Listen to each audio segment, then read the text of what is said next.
So I got a call from Reverend Ann a little after 7:30 this morning, and my first thought was, she's checking to make sure that I changed my clocks, because I was supposed to be the practitioner, right? And instead, in a scratchy voice, she asked me if I would speak this morning.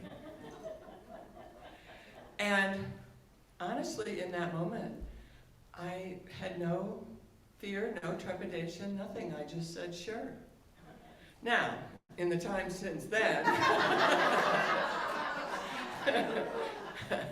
as you can imagine, I've had lots of time to develop some sort of concern about, my biggest concern, quite honestly, is I'll fall on my face, not literally, figuratively, and embarrass myself. Now, and I know I'm here in front of a whole group of kind, loving people who will give me the grace to make a mistake or two, whatever. Anyway, so. Love you no matter what. That's right. Thank you. And I have to, so I want to start with synchronicity. I know that's not the talk title, but so, I've had such a time recently of, my intention this year is to play and have fun.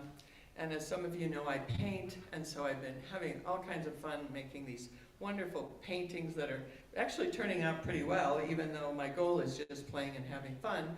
And so there's that piece. And I was signed up to go to this equine workshop, which is about, I don't know, it's hard to explain. It's about healing and growth.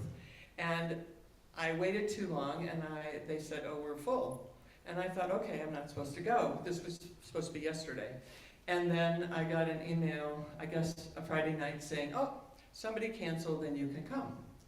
So at this workshop, I experienced this amazing opening that was about my soul crying out, saying that you need to pay attention to me and do heart work, heart-centered, whatever that is. Because I've gotten myself really busy these last few months. You know, I'm on 3 boards, and I'm the president of 2 of them, and you know, on and on and on. And so that was just a beautiful thing that happened. And then Reverend Ann's call, and Shelley, what you shared with us before was perfect. That's exactly where I'm at and where this whole thing is going. It just feels very synchronistic. So what I'm going to share, I mean, Ann's talk title is Fear to Faith, and Fear is Faith, sorry. Fear is Faith, yes. I keep wanting to change it. And so, for those of you who did not read the newsletter, and God, my mouth is suddenly really dry. She wrote that fear is faith. Did you know our feelings follow our thoughts and not the other way around? Some of us, when feeling afraid or anxious, will then build a case, collect mental evidence to support the feeling. And off we go into the land of making stuff up. So, there's lots of examples of fear is faith in my life. And I can share a few of them. Because in thinking about it, I do struggle still with the fear is faith rather than fear to faith for myself.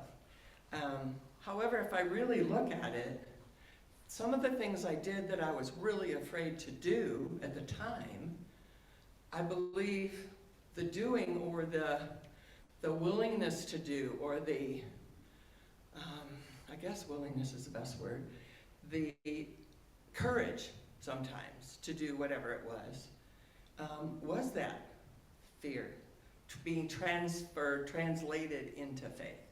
One example, and for some reason I've talked about it recently with people, is some of you may know that I used to ride a motorcycle, and that's how I ended up in New Mexico. So I was married to Al, and husband number 3, and he was a BMW guy, and that's how I met him. And I ended up learning to ride, and we were on a trip from Chicago to Flagstaff. And as part of the trip, going back towards, coming back from Flagstaff, we decided to drive north through the Navajo Nation from Gallup, which is this desolate piece of land we gave the Indians, let me tell you. And we ended up going, the point is we ended up going across the Gorge Bridge. I'm afraid of heights. I am afraid of heights. So I'm on this motorcycle, and we come across the bridge, and he's ahead of me, and I'm holding on, and I look to the right, and I look to the left.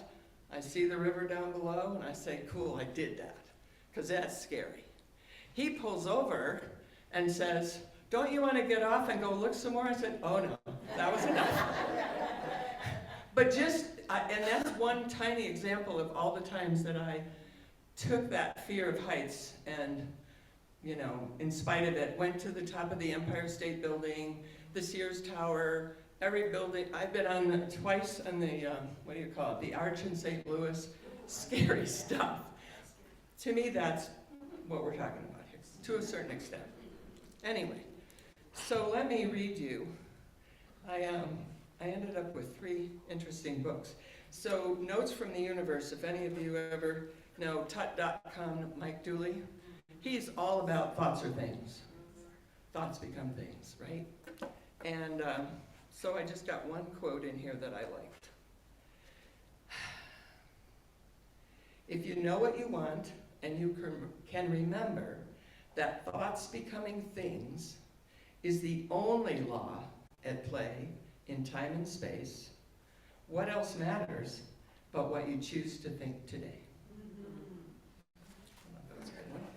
Preach! What? What? Preach!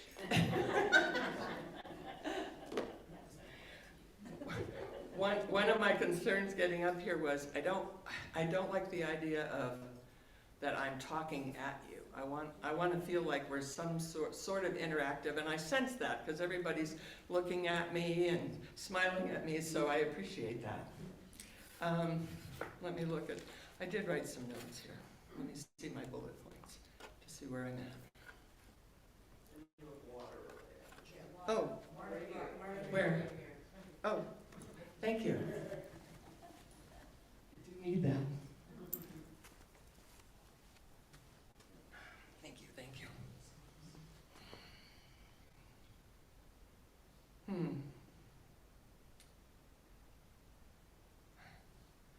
So one story, I have lots of life stories. I've had a rather interesting life. One story about fear is faith I'm going to tell you is my father moved us to, my father who was born in Germany and came to the United States in 1937, didn't go back to Germany until 1960, and he fell in love with his fatherland all over again and decided to move his American family to Germany. Okay, sold our house. My mother didn't speak a word of German. He had never taught any of us a word of German. And he moved us to this small town where my grandmother lived and aunts and uncles and cousins. And most of them didn't speak English. And it was a very scary thing. And the important part for me was I was the oldest of the 3, and I was 13, about to graduate from grade school. All my friends were going to high school, and I was going to Germany. And believe me, I did not want to go to Germany. But in 1961, no one cared what my little 13-year-old self wanted, right? We were raised Catholic, so here we are in Germany, and we're in this little tiny 2-bedroom apartment that was my uncle's. My sister and brother and I are crammed into one little room. And so my response to this, because my mother was going through menopause, there was all this fear about would we ever get back to the United States, how was this all going to work out, right? He was trying to get a job, he never got a job. They were living on the money from the sale of the house. I went to church every day and prayed rosaries. I prayed, and I prayed, and I prayed. for God to bring us back to the United States, because, you know, I didn't know how it was all going to work out. And it was pretty scary. The money was pretty much gone. And so I only know this part because I kept a diary. I don't remember it, but in my diary I wrote that I called, by this time I had learned German towards the end of this 9 months. I called the embassy in Bonn, Germany, and got us a flight back to the United States. Yeah. With my grandmother's help a little bit, I'm sure, but yeah. And we had nothing left. It was weird. They got us on a DC-3, stopping in Greenland and Goose Bay, Labrador, and all this stuff, and ended up in New York, and Travelers Aid put us up, and we took a Greyhound bus back to Chicago, where we were put up by friends and family, because we had to have a place to stay or they wouldn't have let us get on the plane. I think that's an example of fear. Yes. And so, you know, today, I'm going to skip the last story. Today, you know, I think as Shelley was sharing in that story of the song, you know, I've been that girl in some ways. And also as you shared about your mom and how you're feeling about your mom now, well, you know, Chuck's been gone a little over 2 years. I'm on this new adventure, and I keep, you know, moving with the fear in faith to the next thing, and the next thing, and the next thing. And there's sometimes the voice in my head says, I can't do this.